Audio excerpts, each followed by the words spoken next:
Hi, it's Steve. Today we'd like to show you how to change the water line for the dispenser on your side-by-side refrigerator. It's a really easy job. Let me show you how we do it. Now, to do this repair, we will be working near some electrical circuits. So the first thing we'll need to do is to disconnect power to the refrigerator. So either pull it far enough forward that you can unplug it, or locate the electrical panel, turn off the appropriate breaker, or remove the appropriate fuse. Now, you may also wish to disconnect the inlet water supply, or at least turn it off, and that may require pulling the refrigerator forward as well.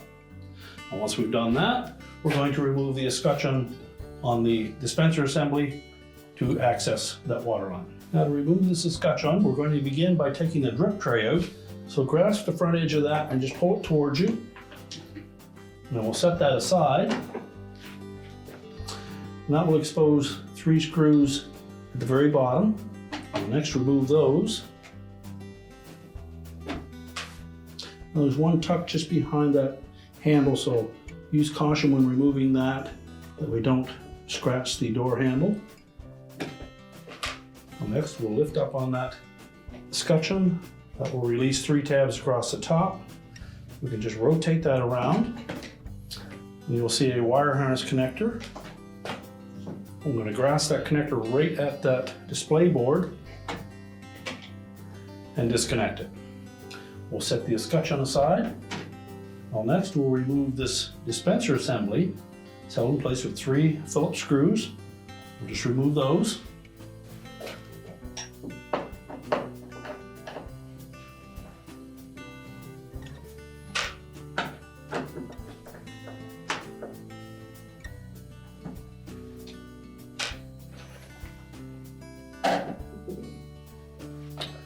We just pull that far enough forward that we can access the wire harness connector on the back side of that end of the control board.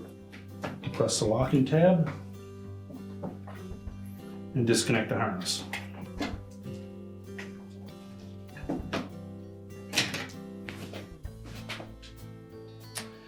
Now, you may need a pair of needle nose pliers to just grasp the top edge of that water supply tube.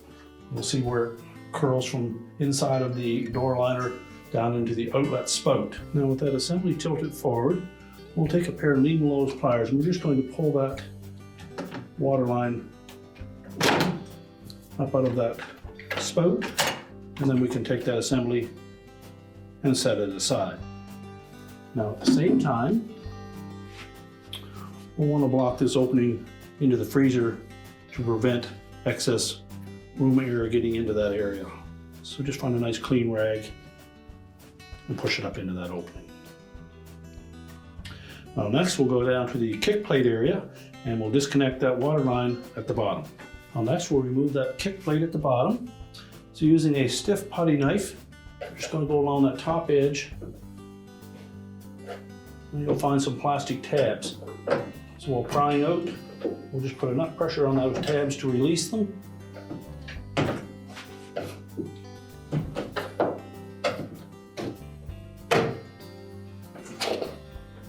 And pull the kick plate away from the front of the refrigerator, set it aside, and then we're going to disconnect that supply line at this union.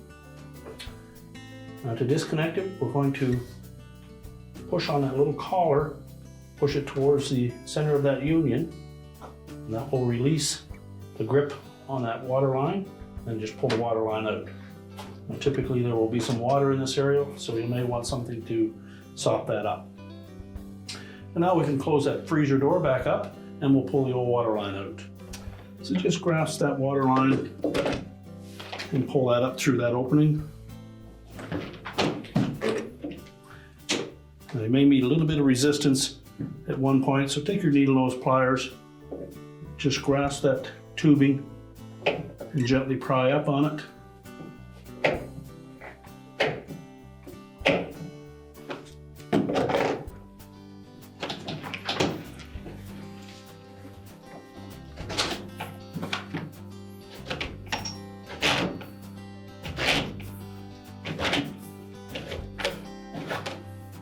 And pull the old one completely out.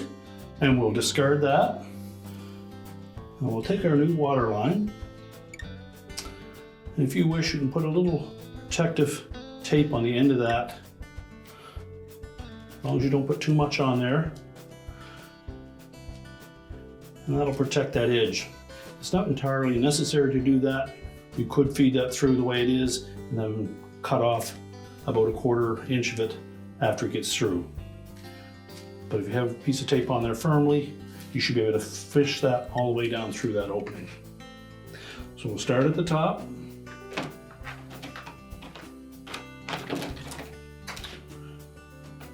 And just carefully push that tubing down, using caution that we don't cause it to kink.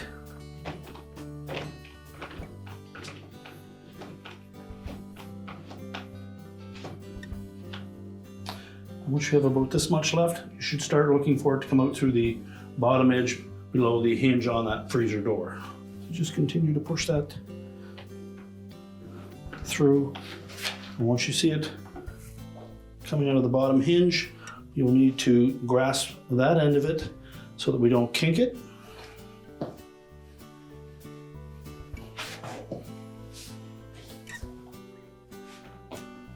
And then while pulling on the bottom, we'll continue to push from the top.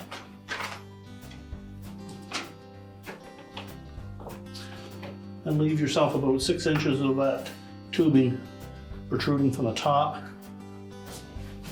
And then we'll go to the bottom and reconnect that to the coupler. So we'll just peel off that protective tape. And if there's any residue on there, we'll need to remove that. The important thing is that we have a nice square, clean cut on the end of that tubing with no scarring along the side. We'll next connect that to the coupler. We're simply going to push that tubing in until it bottoms out.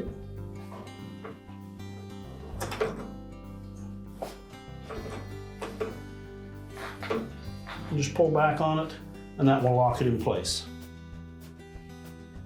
We can then put our kick plate back on. So line up the ends of that kick plate with the hinges. Make sure we capture that water line. And then we'll engage the bottom clips of that kick plate into that opening in the base of the refrigerator. Then depress the top ones and push it into place.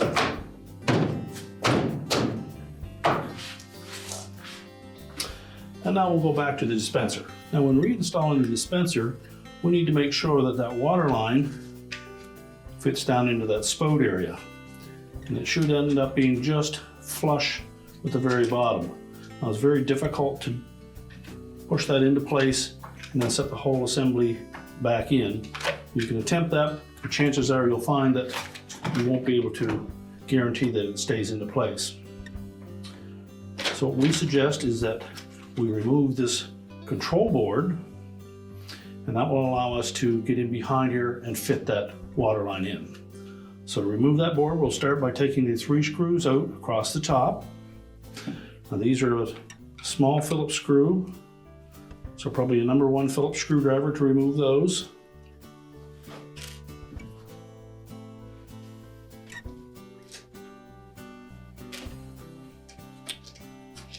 And the protective film. And then 3 screws across the bottom.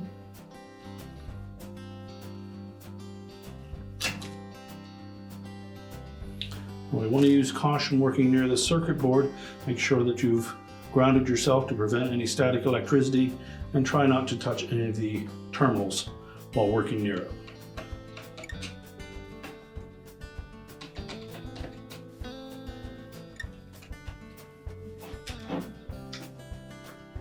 And then we can tilt that board carefully out through the opening, and that will allow us to guide that water line into the spout.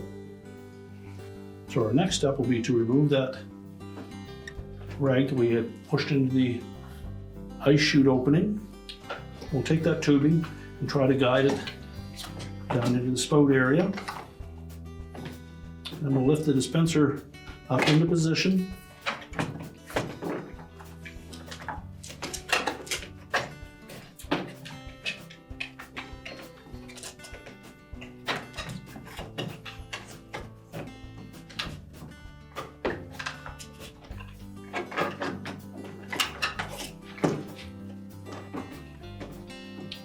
And while holding it in place, we'll install those 3 retaining screws.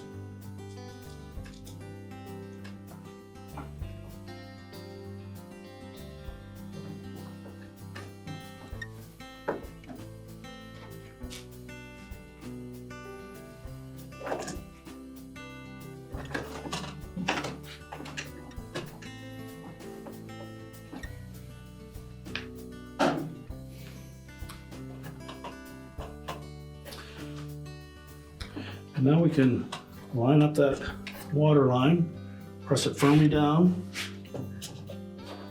and then we'll inspect it from the bottom to make sure that it comes flush with the edge of that spout.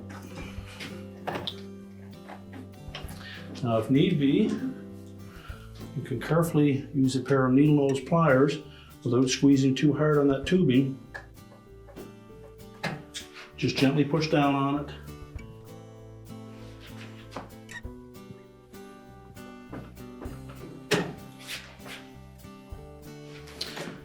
And once we've ensured that it's flush,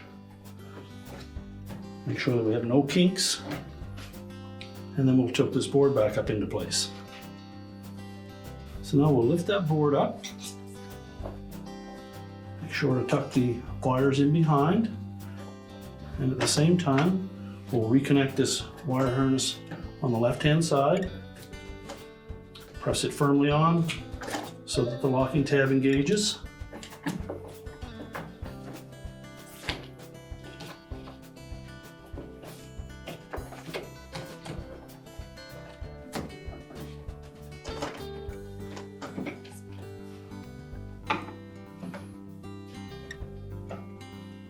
And then we'll begin by putting the 3 screws on across the bottom. Now make sure that control board is laying flush against the plastic housing, and don't use the screws to pull it into place.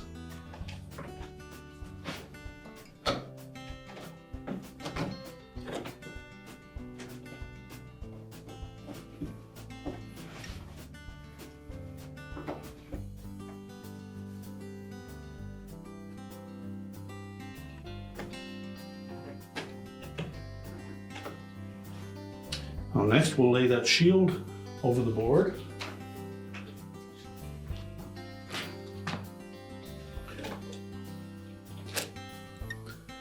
And then install the top 3 screws.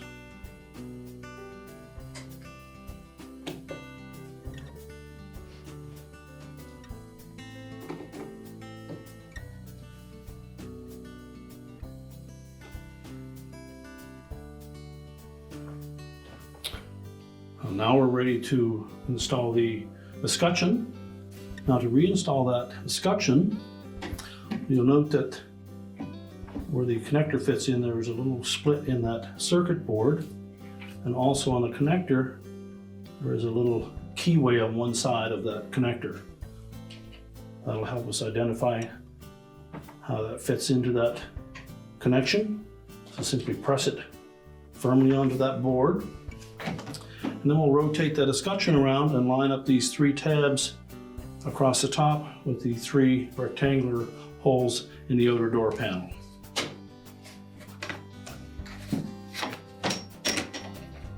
Tuck it in behind the handle. Press the top fit firmly against the outer door panel and press down. And that should line up the 3 screws across the bottom.